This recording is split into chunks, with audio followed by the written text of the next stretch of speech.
ของเดือน11นะของ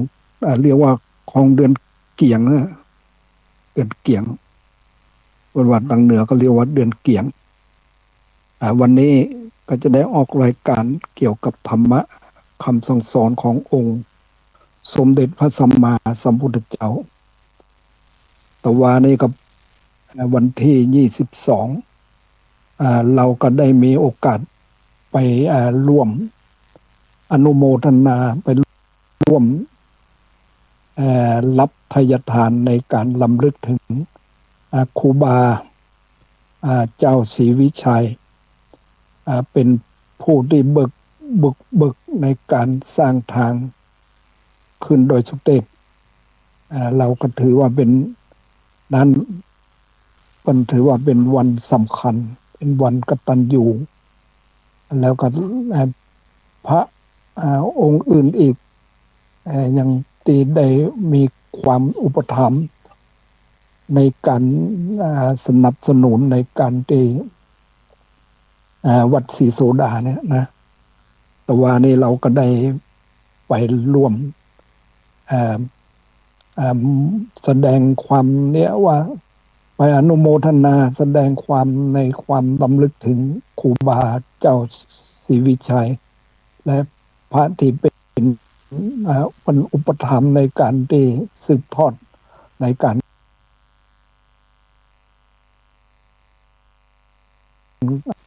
ครูบาศรีวิชัยเนี่ยก็มีพระสงฆ์องค์เจ้าอย่างหลายรูปที่ได้ไป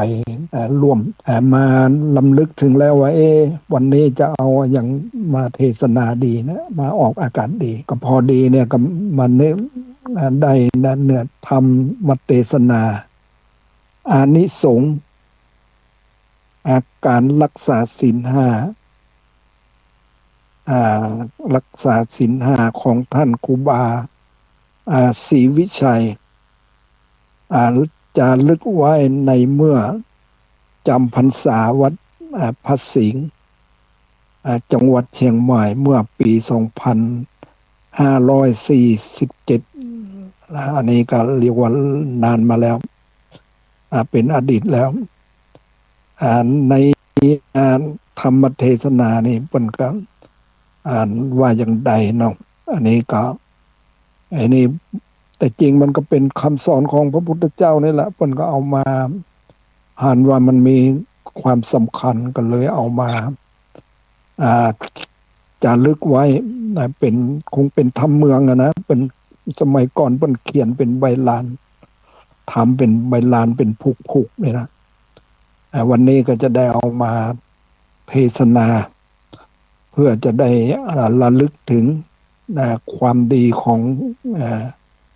บุคคลที่สำคัญนะโมตัสสะภะคะวะโตอะระหะโตสัมมาสัมพุทธัสสะอะเสวนาจะอะปาละนังนาสาลาสาภาวะอันนาบอกไปสงเสพกับคนพาลคนพาลตั้งงานหลายก็ดีปันทิอันตานันจะเสวนาสาภาวะอันใดสงเสพคบกับบัณฑิตตานักปราชญ์ตั้งหลายก็ดีปูชาจะปูชนีอย่างนางกิญาอันใดอันนั้นใดปูจาผู้ที่ควรปูจามีพระพุทธเจ้า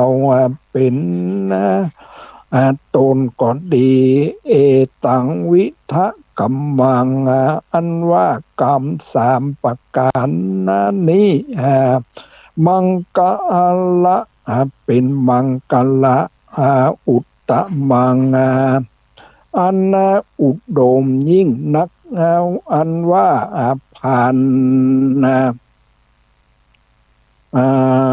ตั้งหลายคือว่าผ่านไปนอก อ่าย่อมพอหันด้วยตาแล้วจักบอกไปสงเสพคบกับมันก็คบกับมันก็ได้แต่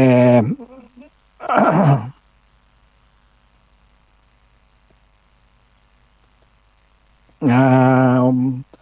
อ่าแต่สัตว์ที่บบอ่าไปคบกับมันก็ได้แต่ว่าผ่านไปในพอด้วยตาบ่หันถ้าบ่ไปสงเสพคบหากับบัณฑิตตานักปราชญ์แล้วที่ไหนจักล่วงรู้ใดการคบกับบัณฑิตตานักปราชญ์คือมันฟังธรรมกำสอนพระคำสอนของพระพุทธเจ้าเพื่อให้รู้ตันผ่านไปในปุถุชนตั้งหลายบ่หูก็ปากันเชื่อว่านามรูปคือธาตุตั้งสี่ขันธ์ตั้งอาการ32นี้เป็นตัวตนแล้วย่อมอยู่ในอำนาจของมันจึงบันดาลให้ปุถุชนตั้งหลายเป็นพานมีความโลภความโกรธความหลงไปตามอารมณ์ต่างๆแล้วมีมานะกัดด่างแข็งถือว่าตัวเป็นผู้มีปัญญาหาความสุขใส่ตัวจึงมีปัญญาวิปลาสไป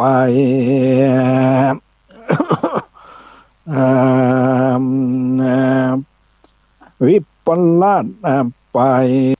หาเอาแต่ความทุกข์มาใส่ตัวอยู่ทุก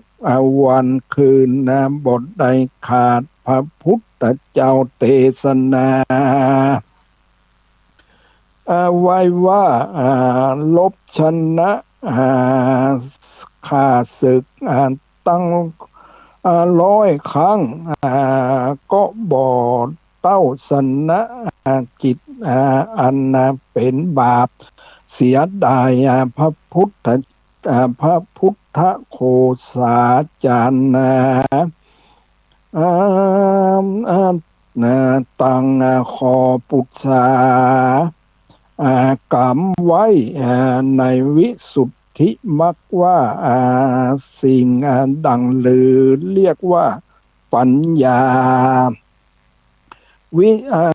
สัจนาแก่ว่าปัญญามีมากคือสภาวะอันสภาวะอันฉลาดรู้ในศีลปวิทชาต่างๆเป็นฉลาดในอาการ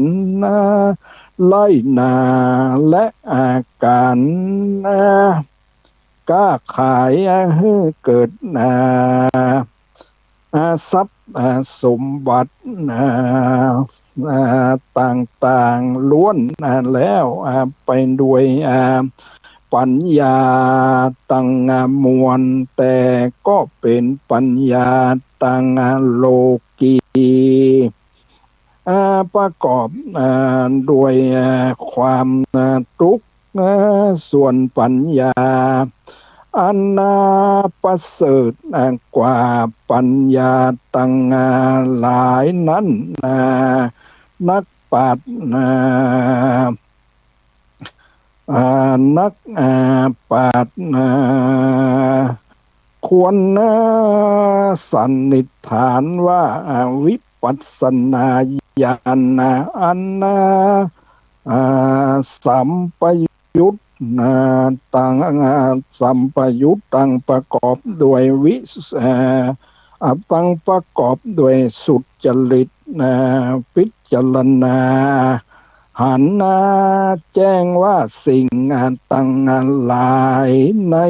โลกนี้คืออุปอุปาตินะกะสังขาร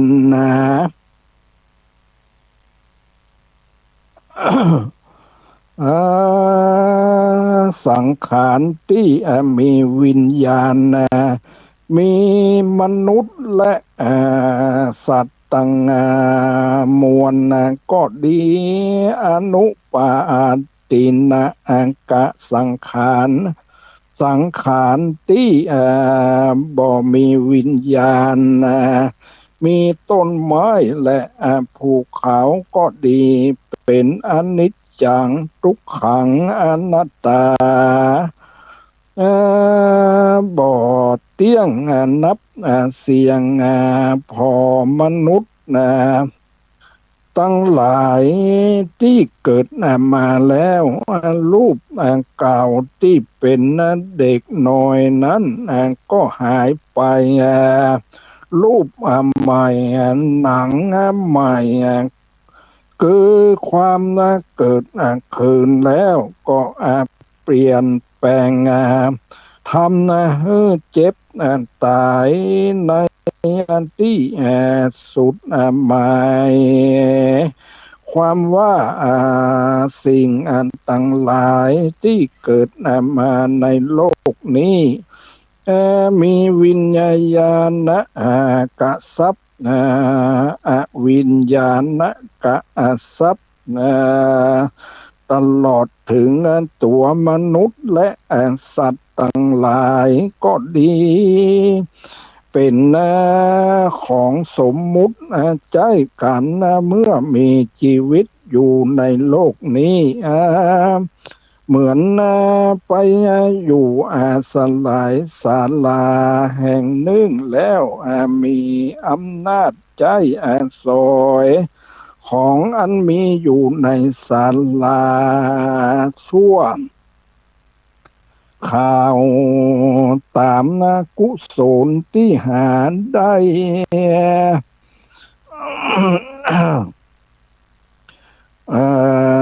ที่หาได้ตอนนั้น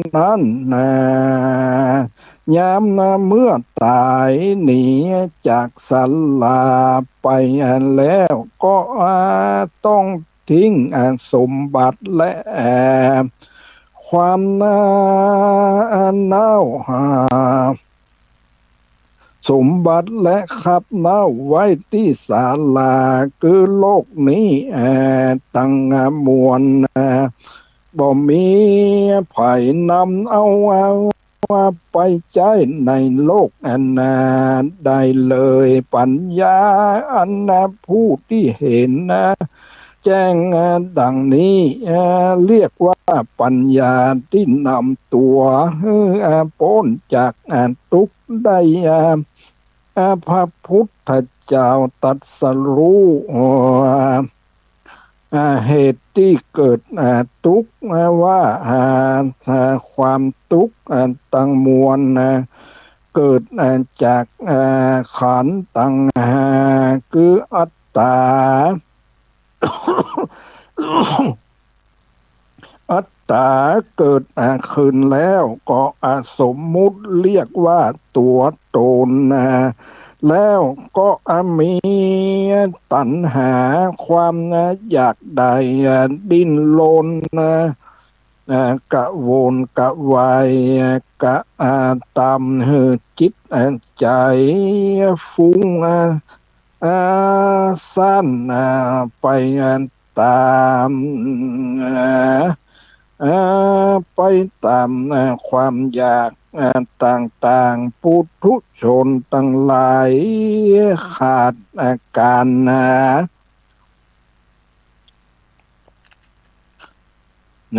อบรมต่างธรรมบ่รู้เหตุที่เกิดทุกข์ว่าบ่ฮู้ว่าอ่าที่บรรณาเตาทุกข์บ่รู้ที่ดับทุกข์บ่รู้ต่างปฏิบัติไปสู่ที่ดับทุกข์ปาการครบแต่ผ่านไปในจริงไปหาแต่ความผิดต้องได้รับความเดือดร้อนแต่เครื่องป้องกันความเดือดร้อนที่พระพุทธเจ้าบัญญัติไว้มีศีลห้าและศีลแปดศีลแปดหนึ่งอย่าฆ่าสัตว์สองอย่าลักทรัพย์สามอย่าเล่นจู้สู้ผัวเมียตั้นสี่อย่ากล่าวกรรมไล่ยุยงส่งเสียดตั้นแตกล้างขาบาดหมางกันอย่าเสพของมึนเมามีสุราเป็นตนท่าศีลแปดเปลี่ยนข้อที่ว่าอย่าเล่นจุเป็นว่าอย่าเสพเมถุนกับใจหญิงใน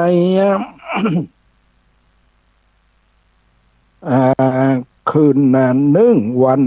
หนึ่งคืนหนึ่งวันหนึ่งห้ามต่อจากศีลห้าไปแถม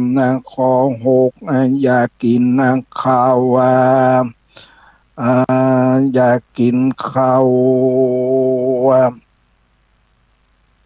ตะวัน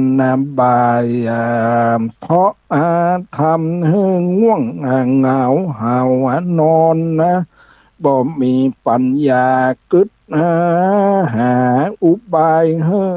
พ้นจากทุกข์อันใดข้อเจ็ดอย่าเหน็บดอกอย่าตาแปลงอย่านำอย่าตาน้ำหอมและดูการฟ้อนและฟังเสียงจ้อยโซและดิดสีตีเป่าอันเป็นเครื่องล่อตันหาข้อแปดอย่านั่งนอนเตียงต่างที่สูงและสลีที่ยัดด้วยไฟและงิ้วที่จักมีมานะกัดด่างแข็งสินเป็นคอประจำตัวมนุษย์ตัวไปแม่นว่าไผบ่รู้ว่าและบ่หันก็บ่หันคือก็ดีถ้าไปทำผิดพลาดจากศีลห้าและข้อหนึ่งข้อใดแล้วต้องมีบาปได้โทษในปัจจุบันนี้เป็นดังเช่นผู้ที่เป็นนักโทษอยู่กลางเรือนจำนั้น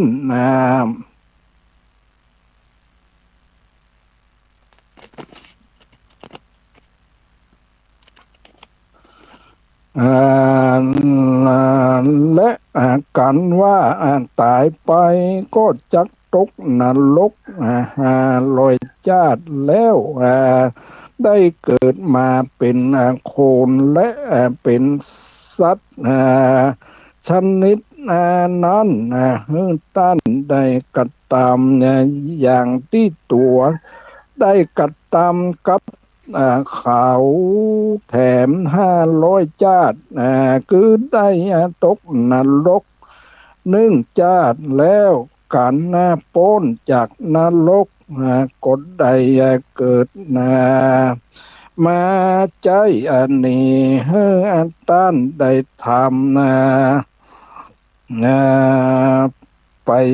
เกิดเฮือใจเนี่ยต้านได้ทำไปเกิดมาใจนี้ไม่กดตรงใจเวลานั้นคือต้องตกนรก500 ชาติเมื่อเกิดมา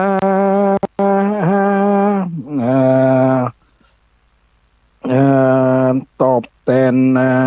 เวรกรรมชาติหนึ่งแล้วก็ต้องกลับไปตกนรกอีกเป็นลำดับไปกว่าจะครบกำหนดอย่างละ500 ชาติรวมเป็นชาติด้วยกันดังผู้ที่เกิดมาเป็นผู้มีบรรดาและเป็นคนพิการปากแหว่งหูลึงตาบอดและแข้งหักขาหันเป็นขี้ตูดขี้โมเป็นบาใบวิกลจริตพิษจากกองพิษจากกองธรรมเป็นกองธรรมเป็นคนทุกข์ไร้เข็นใจฆ่าตัวตายหรือทุกข์เพื่อทุกข์เป็นทุกข์เพื่อถูกเปื้อนขาดตายและโจรปล้นสะโดมตีจริงวิ่งลาวถูกเปิ้นช่อโกง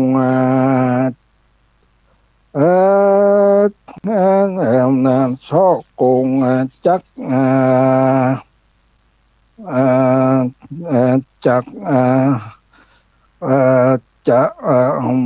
ช่อโกงจักจะลักและถูกเปิ้น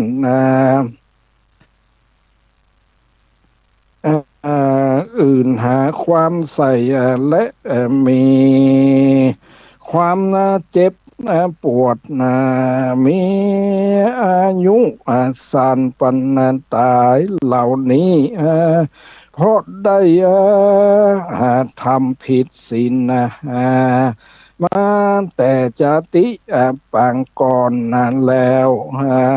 จริงเกิดใจนี่ตั้นโจรกว่าจะหมดเวรกรรมพูดที่ตั้นเกิดมามีลักษณะครบทวนหรือบริบูรณ์มีปัญญาเฉลียวฉลาดเฉลียวฉลาด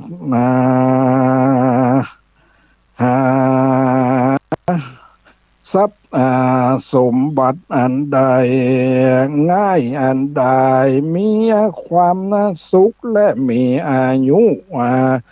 ยืนนานและเพราะว่าต้านเป็นคนมีเมตตาจิตเกิดจิตเกิดได้อบรมดีมีการบำเพ็ญทานและรักษาศีลห้ามาแต่จาติปังก่อน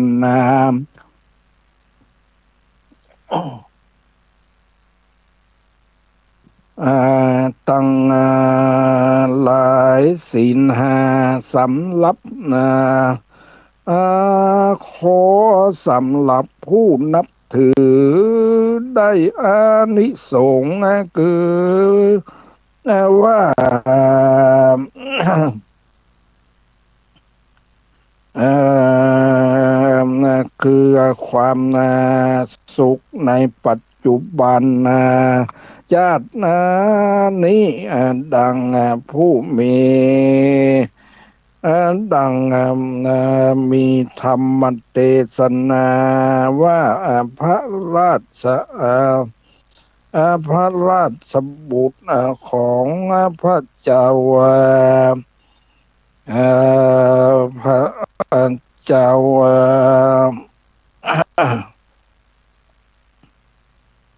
พระพระเจ้าพระพระเจ้า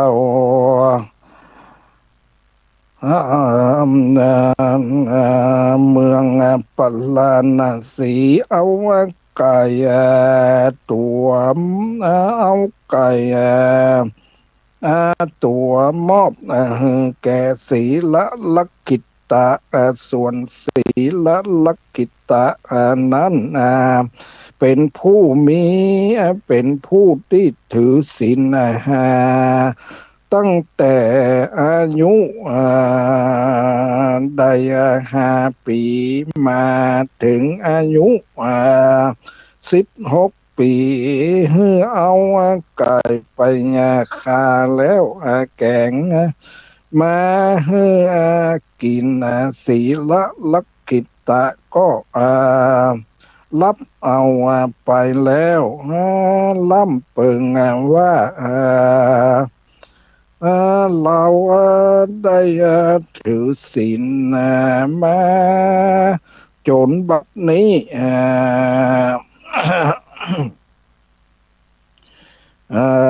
ข้าบัดนี้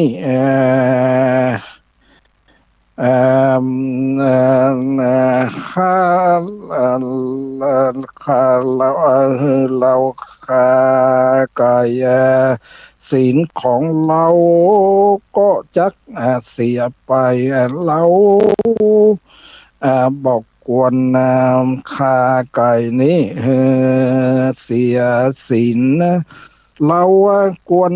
ปล่อยไก่นี้พ้นจากความตายไปเสียส่วน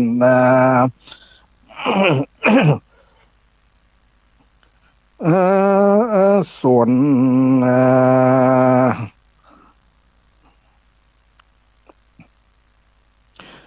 ไป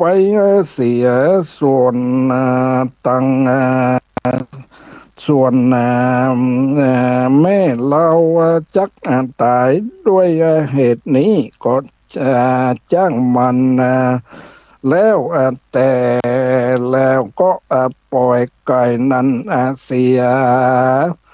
ถึงเวลาราชบุตรเรียกเอาแกงไก่จาก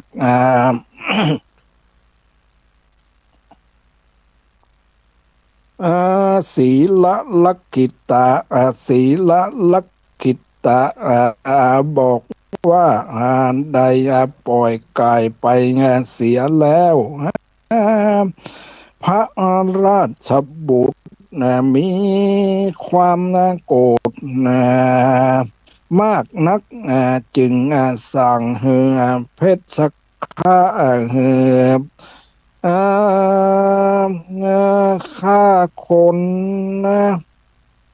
อ่าฆ่าคนอ่าฆ่าคนสั่งเฮือฆ่าคนเอาหรือว่าเพชรฆาตนำเอาศีลลักกิตะไปขว้างตก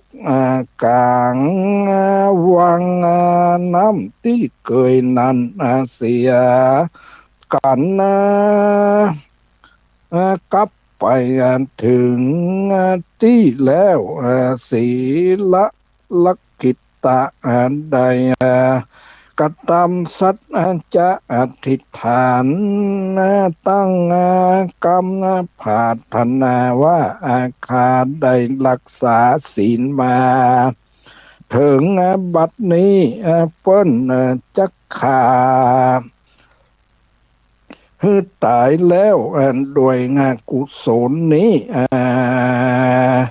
ขอได้นำตัวแห่งขาป้นจากป้นจากค่ะป้นจากผู้ป้นจากอ่าข้ามโอนจากงานป้นจากขาป้นจากภาวะตั้งสามอ่าแต่ตั้งสามแดดแล้วว่าโคนเพชรชักคาด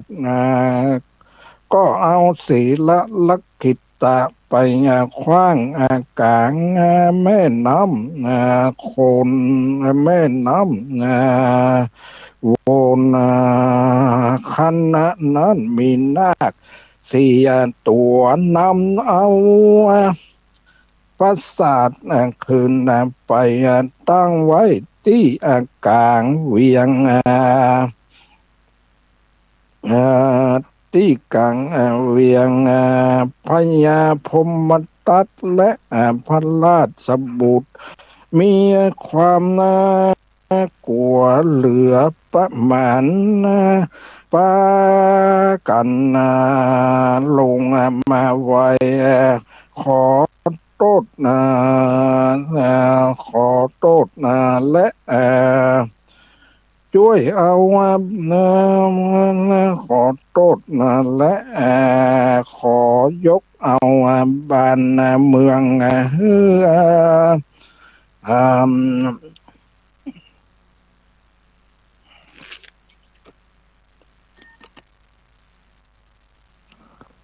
่า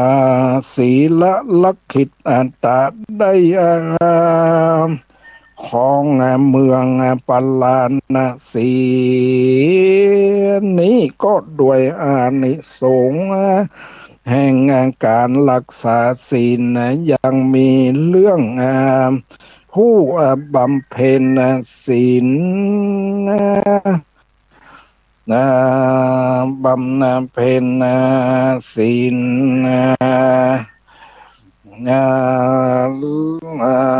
บำเพ็ญศีลแถมเล่าว่ายังมีลูกแม่ไม้เอาแม่ไม้เมืองเมืองลูกแม่ไม้เมือง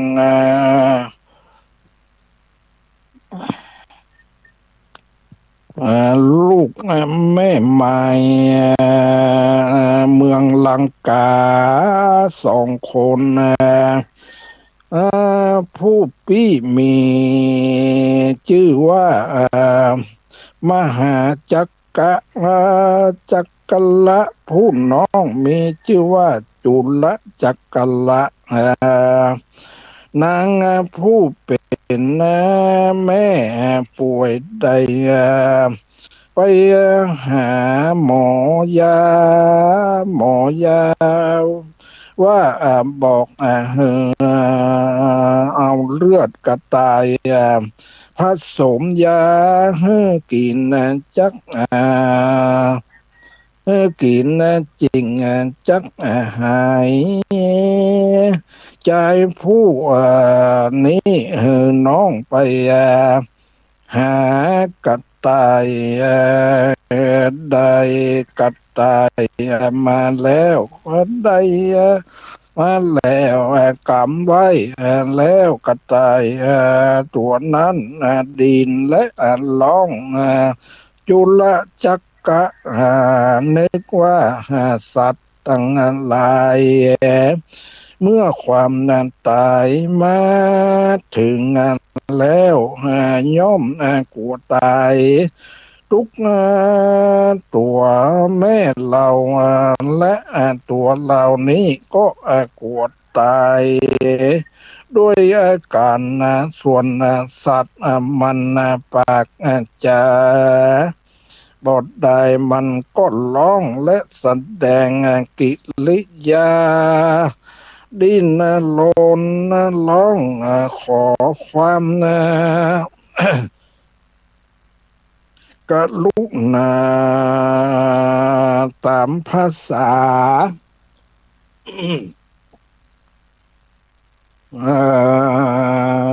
ตามภาษาของมันสัตว์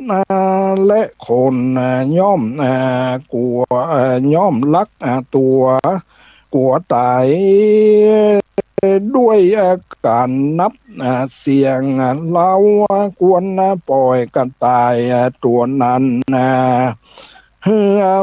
พ้นจากความตายดีกว่าส่วนแม่เราก็เอากรรมเป็นประมาณแล้วก็ปล่อยก็ตายตัวนั้นเสียได้ไปบ้านพี่ถามก็บอกความบอกตามความเป็นจริงแล้วเมื่อพี่หูดังอ่านก็อันใดก็ไม่คอนไล่ตีน้องน้องก็วิ่งไปหาแม่ก็ห้ามเสียแล้วถามว่าเรื่องอันใดกันน้องก็อันใดเล่าเรื่องแม่ฟังแล้วก็อันใดตั้งสัจจะอธิษฐานว่าตั้งแต่ข้าเกิดมาจนบัดนี้บทใดทำผิดจากศีลห้าเลยด้วยอกุศลที่ถือมันดังนี้ขอแม่ข้าหายจากโลกภัยตามสัจจะเตอแล้วก็เอามือลูบอันหลังแม่แม่ก็หายจากโลกใด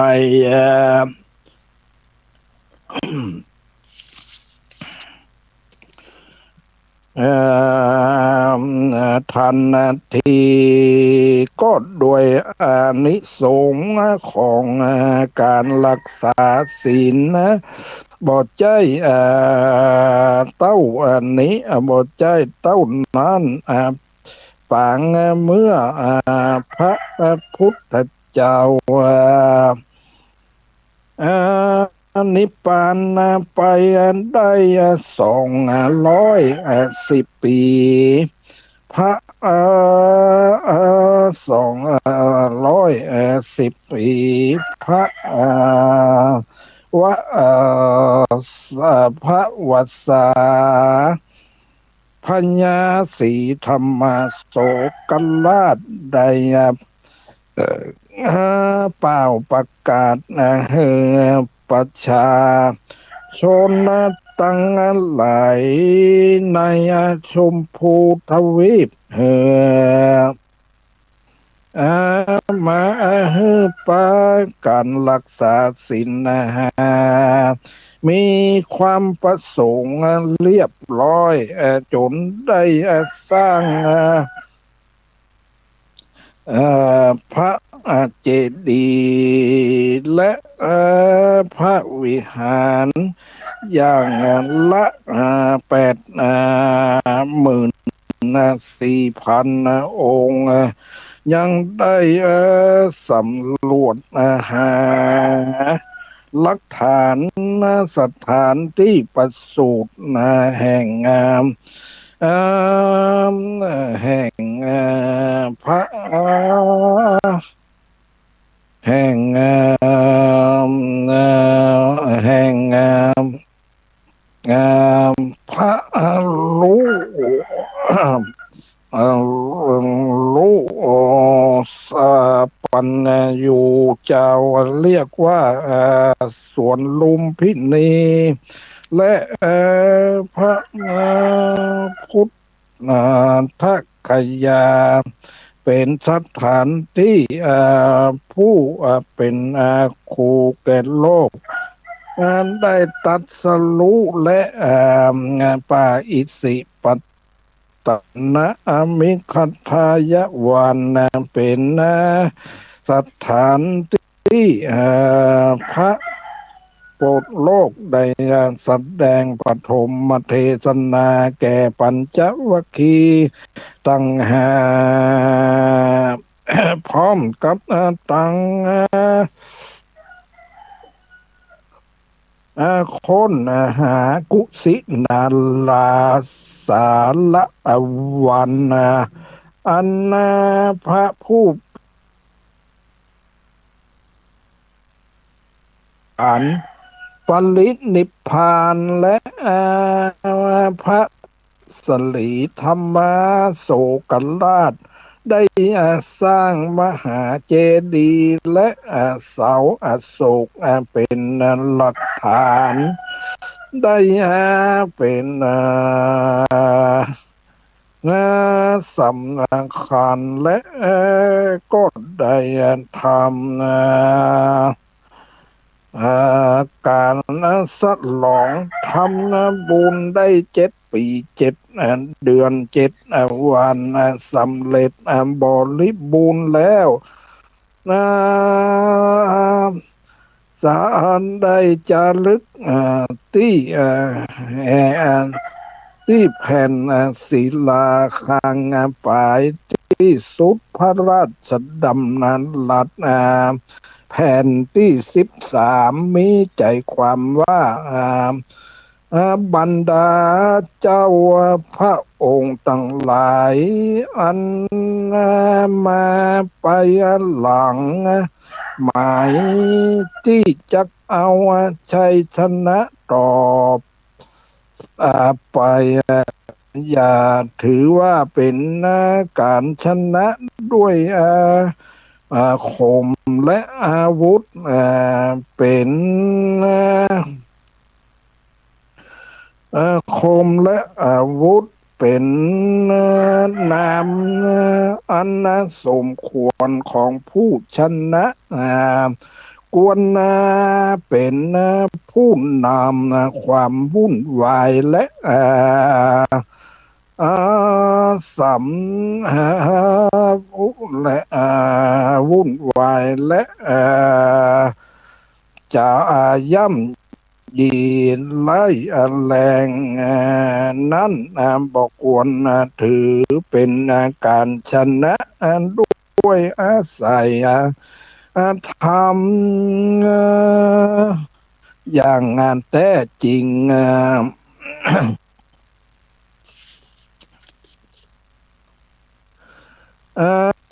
คือมีพระราชดำรัส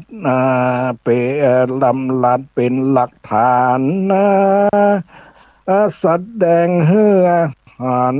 ความจริงความจริงไว้ว่าปราบด้วยอาวุธย่อมก่อเวรมีแต่ความเดือดร้อนดังผู้มีความอย่างผู้มีครอบครัวมีบิดามารดามีสามีภรรยาบุตรญาติพี่น้องอยู่พร้อมกัน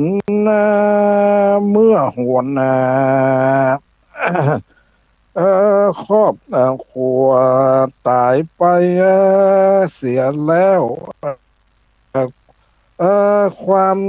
เดือดร้อนของครอบครัวนั้นจักมีขึ้นมีขึ้นเอ่สักปุ่นใดแล้วภัยจักเป็นผู้ปกครองเลี้ยงดูต่อไปแถมแถมมันก็เต้ากับตายไปตั้งครอบครัวเสียแล้วบรรดาสัตว์ตั้งหลายที่เกิดมาในโลกในโลกที่เกิดมาในโลกนี้ย่อมมีความรักตัวกลัวตายด้วยการตั้งมวลกวนปราบด้วยกวนปราบโดยอาวุธสิ่งมุดเอามนุษย์ไปลบราคาฟันการตายเป็นหมื่นเป็นแสนทำให้มนุษย์ตั้งหลาย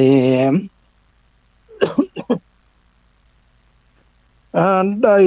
รับความเดือดร้อนเพื่อหวังความสุขอันเล็กน้อยมาใส่ตัวคนเดียวเท่านั้น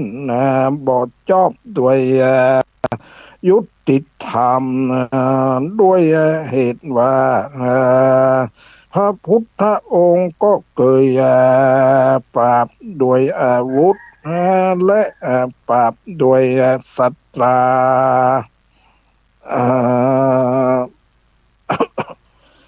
ปราบด้วยงานศาสนามาแล้วตั้งสองอย่างอันนี้ก็เล็งเห็นว่าเป็นความ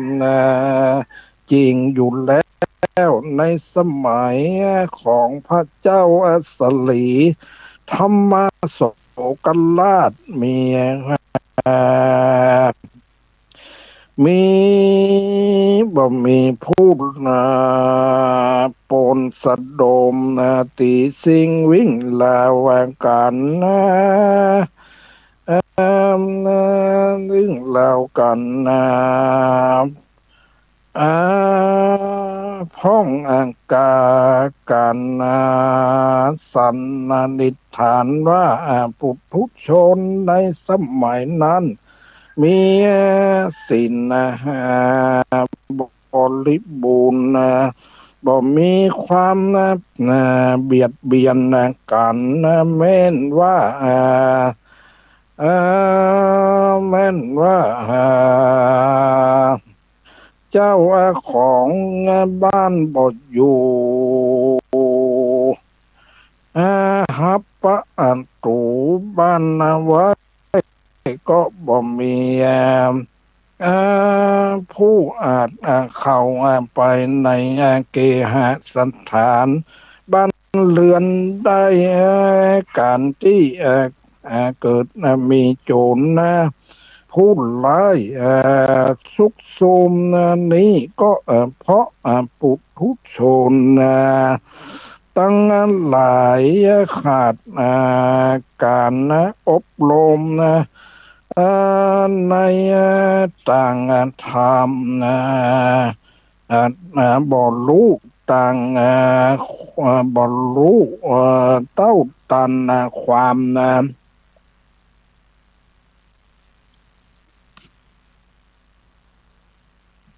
า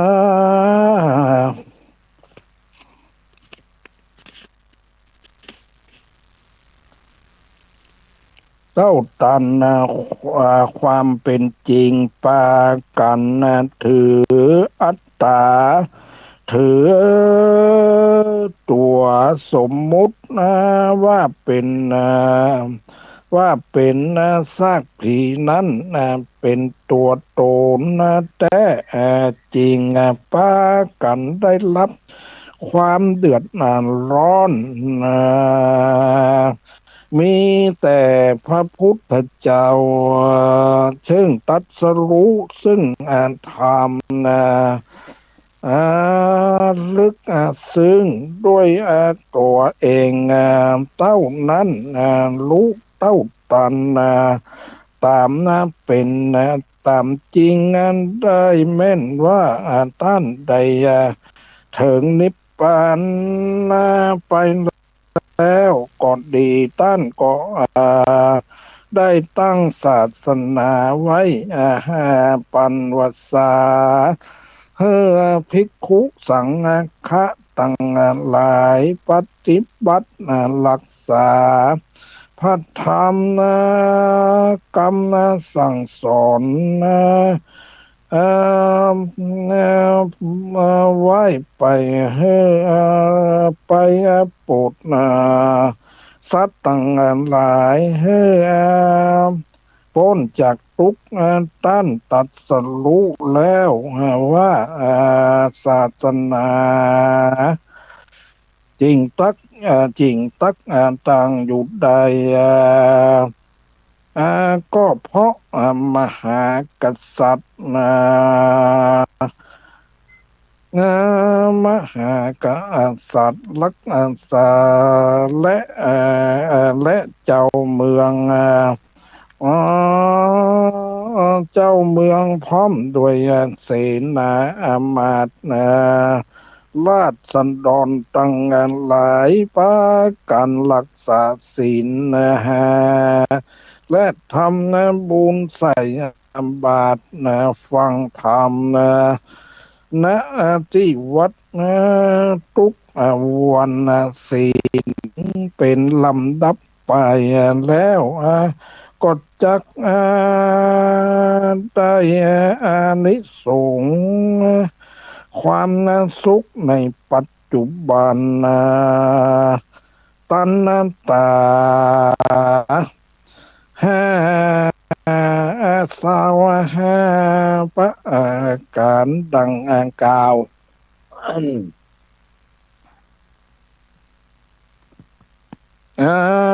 เป็นลำดับไป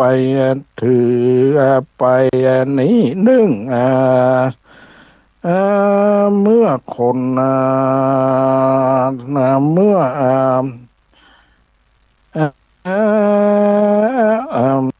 หนึ่งเมื่อนอนหลับก็เป็นสุขเมื่อตื่นก็เป็นสุขเมื่อฝันก็บ่ฝันก็ฝันดีบ่ฝันลายสี่คือเอ่อเสียงเสียงลือไปตัวทิศะเป็นผู้มีเมตตาใจศีลใจบุญเป็นที่ฮักแก่ที่ฮักแก่คนและเทวดาทั้งหลายแม่น จักว่ายนาไปสู่ติดสะอันใดใดเทวดา